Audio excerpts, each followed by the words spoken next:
Olá, meu nome é David. Sou estudante do curso de Agronomia do Centro Universitário Integrado de Campo Mourão e hoje estou disposto a trazer informações para os leigos e falar um pouco dos efeitos de uma má utilização do solo e os cuidados para diminuir os impactos ambientais. Você já ouviu falar em assoramento? Pois bem, vou discorrer um pouco sobre o assunto. O que é o assoramento? O assoramento nada mais é que o processo em que o curso da água são afetados pelos acúmulos de sedimentos carregados pelas enxurradas da chuva até o rio, o que resulta no excesso de material sobre os leitos do rio e dificulta a navegabilidade e o seu aproveitamento. Outro fator é que, quando os sedimentos misturados-se à água escoada, os cursos do rio ficam mais pesados e volumosos, o que causa os problemas como a quebra de pontes e as cheias excessivas, com inundações de locais próximos. Somados a isso, a perda de vegetação subaquática e das condições de habitats para os peixes e outros animais aquáticos, dificultando até mesmo a reprodução das suas espécies, através de uma redução no volume de água dos rios, que pelo excesso de detritos se torna turvos e impede a penetração de luz, impedindo a renovação do oxigênio que os peixes e outros organismos precisam para continuar a viver, além de colaborar para o desequilíbrio de um ecossistema. Originalmente, esse é um processo natural, mas é intensificado pela ação humana, que vem acelerando esse antigo processo através de desmatamentos, desbarranqueamentos de áreas agricultáveis e outras ações que acabam por expor o solo a essas erosões. Decorrente a uma chuva forte, acaba acontecendo esse acúmulo de detritos nos rios. Olá, meu nome é Eduardo Crespim, eu sou acadêmico de agronomia na instituição Centro Universitário Integrado. Hoje estarei falando com vocês a respeito da cobertura de solo. A cobertura de solo ela é uma técnica muito simples e muito eficaz para a preservação do solo e também para o aumento da produtividade na lavoura. A ideia se consiste em literalmente cobrir o solo com palhadas, milheto, sorgo e etc.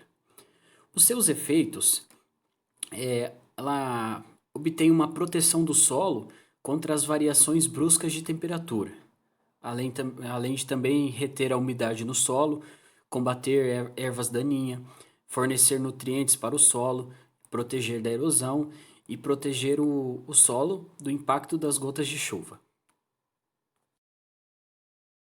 Olá, meu nome é Eduardo Bassani e sou acadêmico do segundo período do curso de Agronomia no Centro Universitário Integrado. Nesse vídeo falarei sobre as erosões, dando ênfase no tema Vossoroca. As erosões são causadas devido à maneira inadequada do produtor manejar o solo.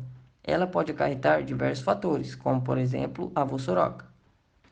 A vossoroca é um fenômeno geológico que consiste na formação de grandes buracos de erosão causado pela água da chuva e intempere em solo onde a vegetação não protege mais, causando assim grandes danos ao meio ambiente e também ao produtor, uma vez que uma das principais consequências desse processo erosivo é a grande perda de massa do solo. Alguns métodos podem ser utilizados para o combate desse fenômeno, sendo eles: isolar a área para que não haja contato de animais com o terreno, construir canais acima da vossoroca para que a maior parte da água escoe pelas laterais, não deixando a água entrar dentro da área erodida, e também plantar espécies vegetais dentro e ao entorno da vossoroca, que contribuem para diminuir a erosão pluvial e também a eólica. Olá, meu nome é Isaac Barilli, sou aluno do segundo período de agronomia do Centro Universitário Integrado de Campo Mourão. Hoje nós vamos estar abordando um tema muito importante na agricultura brasileira, que são as famosas curvas de nível, né? Nós vamos estar falando sobre os fatores para a produtividade da área, o que nós precisamos analisar antes de ser feitas as curvas de nível e alguns métodos para os levantamentos de curvas de nível, né? Mas antes eu quero abordar uma coisa aqui, deixar muito clara que algumas vezes pode passar despercebido ou o agricultor acaba não sabendo, mas o que é preciso é que o produtor ele não tem que ajustar a área conforme a máquina, né? O que acontece algumas vezes, né? Mas sim é bem o inverso disso. O produtor ele precisa ajustar a máquina conforme a curva da área. Então, dando continuidade aqui, né, sobre os fatores, nós sabemos que existem diversos fatores para a produtividade das áreas, né, bem como as erosões que são causadas por uma grande quantidade de chuva, né, e os problemas disso é que com essa grande quantidade de chuva acontecem pequenas erosões e elas vão aumentando até se tornarem grandes erosões. E precisa ser feito direcionamento de escoação da água, né, dessa área. E em um escoamento linear, por exemplo, a água ela vai para as extremidades e a curva de nível é um meio de amarrar essa água para que não sejam causados danos maiores, né? Para que não sejam causados mais danos. Isso prejudica ainda mais o agricultor, né? O produtor, no caso. Para analisar a distância de uma curva de nível para outra, nós temos que levantar muitos dados, por exemplo, a intensidade da chuva naquela área, a quantidade de chuva naquela área, né? A duração da chuva naquela área, o tipo de solo também, para saber se ele é arenoso ou argiloso, e existem métodos aí muito eficazes e simples para descobrir isso, né? Temos que analisar também o relevo, a declividade da área e também se a área é uma área de pecuária ou de lavoura. O que provavelmente vai definir essa distância, na maioria das vezes, é a declividade e o relevo, né?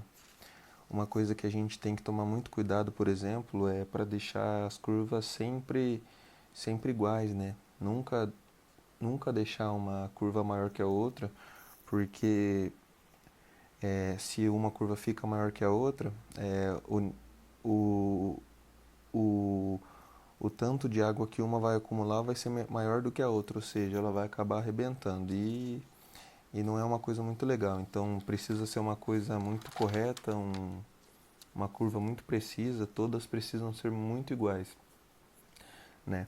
Falando agora sobre alguns métodos de levantamento da curva de nível, né? Temos o mais comum, por exemplo, que é o nível de precisão, que é utilizado por topógrafos, engenheiros agrônomos, técnicos agrícolas, engenheiros agrícolas e hoje em dia aconteceram muitos avanços tecnológicos, por exemplo, com o avanço dos drones hoje, né, estão sendo implantados alguns métodos mais eficazes. Por exemplo, a fotogrametria, que o cara que vai estar pilotando o drone, a pessoa que pilota o drone levanta o drone e ela consegue mapear todo o terreno que o agrônomo ele quer mapear, ou seja, um trabalho que o agrônomo fazendo sem o drone levaria muito mais tempo, com o drone ele consegue fazer um trabalho mais eficaz, né? Consegue fazer um trabalho mais rápido e muito mais viável. E depois desse levantamento com o drone e tal, eles pegam esses dados, é levado para o escritório, né? E esses fatos são analisados com alguns softwares específicos e assim é possível gerar todo um modelo tridimensional dessa área.